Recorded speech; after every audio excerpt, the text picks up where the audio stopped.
What happens when a woman gives away her dog, only to discover months later that the same dog is sitting on a shelter's euthanasia list?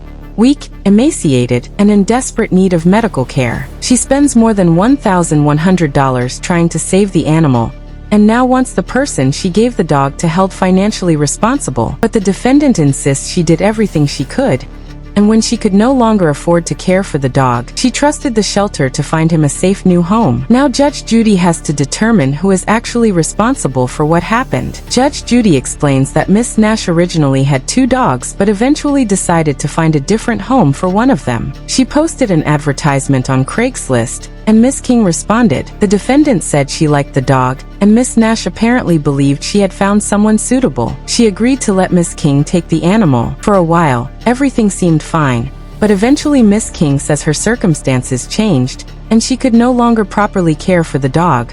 She surrendered him to a shelter, believing he would be placed with another family. Later, Miss Nash was searching online when she came across the dog, and discovered that he had been placed on a euthanasia list.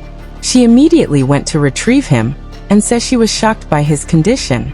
The dog was severely underweight, extremely weak, and in terrible health. Miss Nash claims she had to spend approximately $1,100 on veterinary treatment to restore him to good health, and now she wants Miss King to reimburse her for that expense. But Miss King tells Judge Judy a completely different story. She claims Miss Nash had given her a dog who already had behavioral and health challenges. According to the defendant, she spent a long time trying to care for Jude and improve his condition, but eventually reached a point where she simply could not afford the level of care he required. She also explains that she was raising a child while struggling financially, and says she genuinely believed surrendering the dog to the shelter was the safest option available to her. Most importantly, she claims shelter staff assured her that Jude would be rehomed, not euthanized. Judge Judy then takes the case back to the beginning, and asks Miss Nash about the 2 dogs she originally owned. The dog she eventually gave away was a 5-year-old dachshund mix named Jude, and Miss Nash confirms that she had owned him for about 4 years. The second dog was much younger,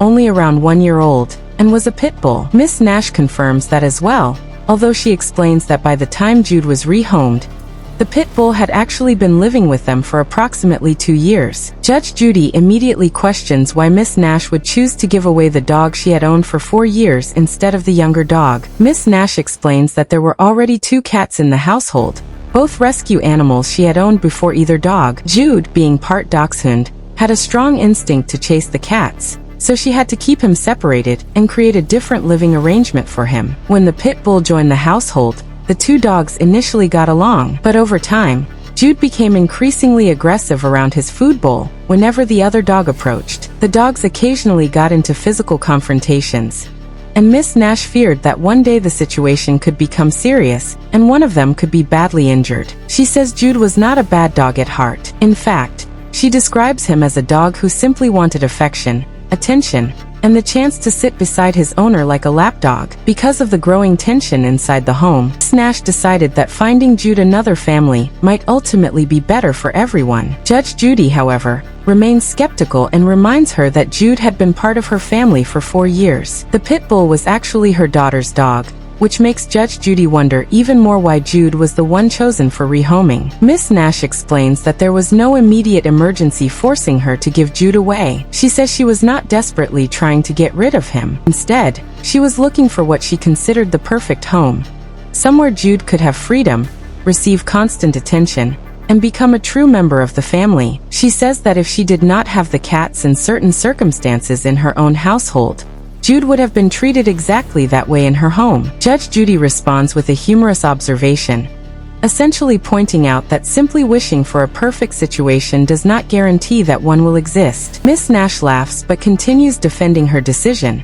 explaining that she was only testing the waters and seeing whether the right home might come along. She says she was not rushing to give Jude away, and wanted to make sure the next family would be a good fit. Judge Judy then asks the question that matters most: what made Miss Nash believe Miss King was the right person to take Jude? Miss Nash says the defendant's text messages gave her confidence. Miss King reportedly told her that she had a large backyard and that she, her husband, and their 14-year-old daughter had recently moved into the area. They supposedly did not know many people yet, and Miss King explained that her daughter was lonely and wanted a companion dog. She also indicated that someone would be home most of the time, meaning Jude would receive plenty of attention and would not be left alone for long periods. To Miss Nash, those details sounded like exactly what she had been searching for. She says she specifically told Miss King that she wanted Jude to go somewhere without other pets, where he could receive individual attention and become the family's companion.